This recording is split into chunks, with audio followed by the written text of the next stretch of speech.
James got some loaded burgers again today, and I have some carrot chai. Very exciting. He's going to talk about music again today. I don't know exactly what. It's a surprise to me too. It's a surprise? Music? Oh, it's not. I haven't told you exactly. Oh, today's share. Well, actually, I'm going to follow up with Joni Mitchell, Will You Take Me As I Am? No. For Neil Young Nation. So we talked a little bit about how Neil Young has basically committed to not committing to people, to groups, to particular style of music. Fact is, he's just based his whole career on disappointing people, and my disappointment is been as long as anyone's really. I kind of got into Buffalo Springfield in a retrospective kind of way. I got into the first song I heard was not even done by him. It was a cover version of Cinnamon Girl, and that must have been 69 or something like that. So, but his best stuff was done with Buffalo Springfield on their second album. By their third album, he'd already split from him. He did have 2 songs on their second album, or third album. Maybe a third. So I think it was only 2. Neither were that good on the way home. And Child's, what was it? When I Am a Child. Either peak for writing. Yeah, he just kind of he's kind of meandered off into relevance. I was going to compare him though with Joni Mitchell. At least his stuff doesn't tend, his best stuff, it doesn't sprawl. Joni Mitchell sprawl. Just I wish I could review a book. I haven't been able to find it. It's artwork done by rock stars and pop stars or whatever, you know, like... well, she did do one nice work of art as far as I'm concerned. I like the one, the laundromat window. Yeah, it's not bad. I think that might have had Jackson Browne in it, reflected in it or something like that. But, well, that's just not enough for someone who's gone to, maybe even graduated from the Calgary, what is it called? College of Art. Art and Design, yeah. Alberta College of Art and Design. That's what it is.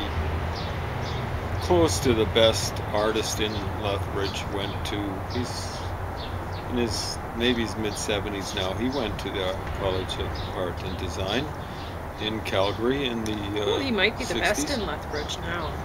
Well, I think he's close to the best, if not the best. I just try to understate the case. Too many people are just out there, you know, like inflating numbers. I try to inflate numbers. I try not to deflate them too much. I try not to overstate things. Hi, you guys. Hey, Hi. Annette, How's it going? How's it going? Very good. That's I good. like it. Lovely windy weather. Yep. We're still getting out hiking in it, so that's good. And I guess you guys too. Oh, yes. I was up at 5 o'clock. That's good. Yep. Yeah, I barely recognize him. You'll be able to ride him around the block pretty soon. He'll be as big as a horse. Wow. Yep. Yeah, Miko's looking. Yeah, you Yeah, too. Miko's looking really handsome. Take care. Yeah, I barely recognize him. That was somebody that lives he's in nearby. She's in our neighborhood, and she's got a nice dog. Very nice dog. He's First a time we good met guy. him, she was able to carry him. He's not is he anymore. lab He's cross? Is grown that very what you figured? fast. Hey, I think he's full lab.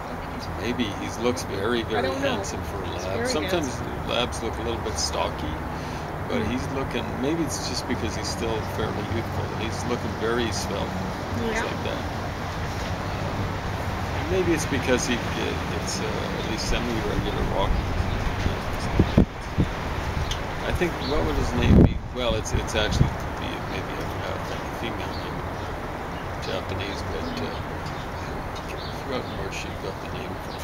Maybe she's made it. I'm not sure. She told us, but Yeah, I know. Anyway, I'll ask her again. Anyway, Joni Mitchell stuff tends to sprawl. Her guitar playing.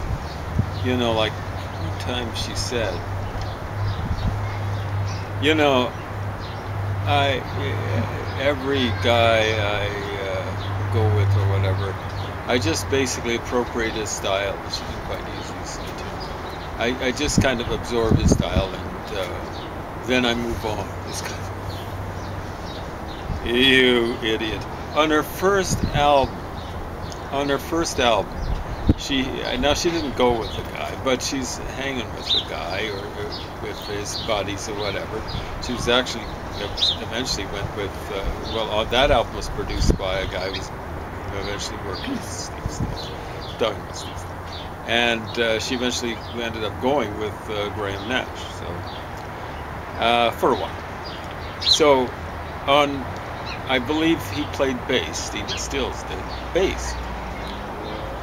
He was a guitarist in Buffalo Springfield, but he's playing bass and something called Night in the City.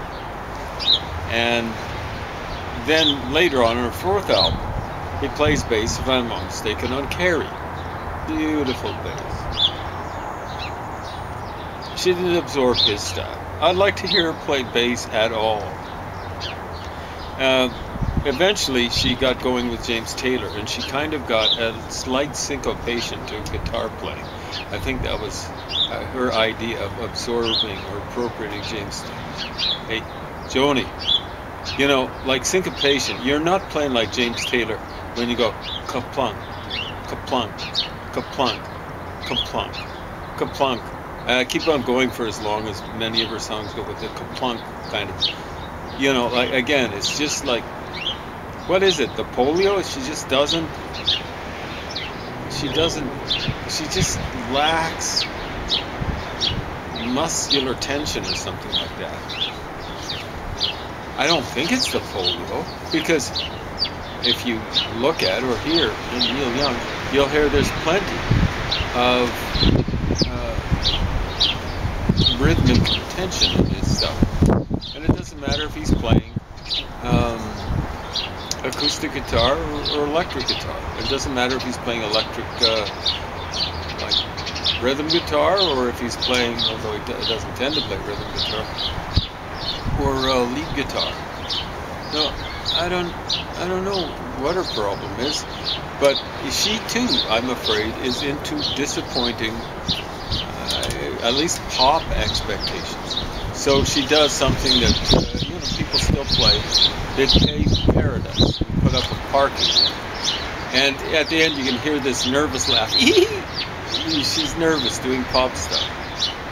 And when she got going with Geffen, I think she was actually going with him as an item, which maybe wasn't a good idea. I think Geffen was trying to turn himself into a heterosexual or something like that, but apparently they were actually living together. I think it's in the Cher book here.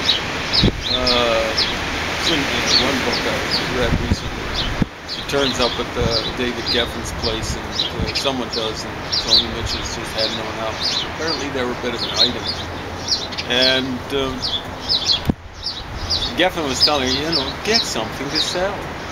And so she does, you turn me on, I'm a radio. And you can tell she's uncomfortable singing. And it's a little bit, what is it? Corny. But then she used that line, it's kind of undercut. It's a little bit corny, I'm a little bit corny, I'm something like a country station or whatever.